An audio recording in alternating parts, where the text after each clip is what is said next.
আজ তোমাদের সাথে আমি একটা বিকেলে টিফিন শেয়ার করব। চিকেন প্যাটিস দেখে নাও এটা আমি কি করে বানালাম। প্রথমে বেশ কিছুটা চিকেন আমি নিয়ে নিলাম, একদম হাড় ছাড়া বোনলেস চিকেন। প্রথমে এটাকে আমি মিক্সিতে ভালো করে পেস্ট করে নেব। এবার কড়াইতে সামান্য তেল দিয়ে একটা মাঝারি সাইজের পেঁয়াজ, একটা ক্যাপসিকাম আর কিছুটা কাঁচা লঙ্কা আমি কুচিয়ে নিয়েছি। এগুলিকে আমি সরু সরু করে কেটে নিয়েছি। এবার তেলটা যখনই গরম হয়েছে এগুলি সব কটা জিনিস আমি কড়াইতে দিয়ে দেবো।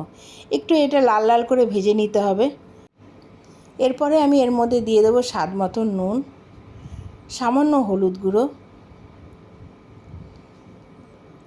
আর সামান্য রেড চিলি পাউডার। এবার সবকটা জিনিসকে একটু ভালো করে আমি লাল লাল করে ভেজে নেব।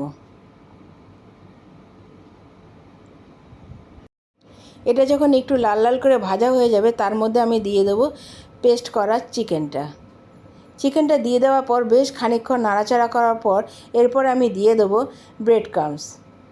আর এর মধ্যে আমি কয়েকটা সসও অ্যাড করব, red chilli sauce, tomato sauce আর চিলি সস। এটাকে প্রায় আমি 10-15 মিনিট ধরে রান্না করতে হবে। যতক্ষণ না এটা শুকিয়ে আসবে চিকেনটা পুরো, ততক্ষণ কিন্তু এটাকে আমার রান্না করতে হবে। এই বিকেলের টিফিনটা তোমরা অবশ্যই একবার ট্রাই করো। এটা কিন্তু দারুণ লাগে খেতে, আর এটা ছোট থেকে বড় সবার কিন্তু খুবই পছন্দের। এই চিকেনটা যখন প্রায় শুকিয়ে আসবে তখন এটাকে আমি নামিয়ে ফেলবো। দেখো এটা প্রায় হয়ে এসছে। এবার আমি অন্যদিকে কয়েকটা পাউরুটি নিয়ে নেব। পাউরুটিগুলিকে ঠিক এইভাবে বেলে তোমরা পাতলা করে নেবে। মাঝখানে পুরটা দিয়ে আমি দেখো সাইডে একটু ময়দা জলে গুলে রেখেছিলাম, সেই ময়দাটাই আমি লাগিয়ে পাউরুটিটাকে আটকে নেব ঠিক এইভাবে। এটা খুলে যাবে না, কারণ যখন এটা আমি ব্যাটারে চুবিয়ে ভাজবো তখন এটা কিন্তু ঠিক আটকে যাবে।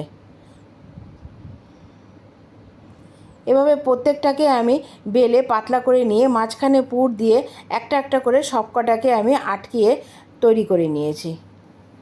দেখো এইভাবে আমি প্রত্যেকটাই তৈরি করে নিয়েছি। তোমরা কিন্তু বাড়িতে অবশ্যই একবার ট্রাই করো, আর আমাকে কমেন্টস করে জানিও এটা খেতে কেমন লাগলো। আশা করি খেতে অবশ্যই তোমাদের সবার ভালো লাগবে। দেখো আমি প্রত্যেকটাই একটা একটা করে রেডি করে নিয়েছি। দেখতেই পাচ্ছ আমার কিন্তু একটাও পাউরুটি খুলে যায়নি। এবার একটা অন্য বাটিতে বেশ খানিকটা কর্নফ্লাওয়ার নিয়ে নেব, তার মধ্যে একটা ডিম আমি ফাটিয়ে দেবো। এবার ভালো মতন গুলে তার মধ্যে সামান্য নুন দিয়ে আমি মিশিয়ে নেব। এই ব্যাটারটা একটু ঘন হবে। এবার কড়াইতে বেশ খানিকটা তেল দিয়ে আমি প্রত্যেকটা পাউরুটি আমি ওই ব্যাটারের মধ্যে চুবিয়ে একটা একটা করে ভেজে নিয়েছি। আমি প্রত্যেকটা প্যাটিসই কিন্তু লাল লাল করে ভেজে তুলেছি। তোমরা অবশ্যই কিন্তু একবার বাড়িতে ট্রাই করো আর আমাকে কমেন্টস করে জানিও যে এটা খেতে কেমন লাগলো। বাড়িতে ট্রাই না করলে তোমরা কিন্তু জানতে পারবে না রেসিপিটা খেতে কেমন। এটা কিন্তু বিকেলে চা বা কফির সাথে কিন্তু খেতে দারুণ লাগে।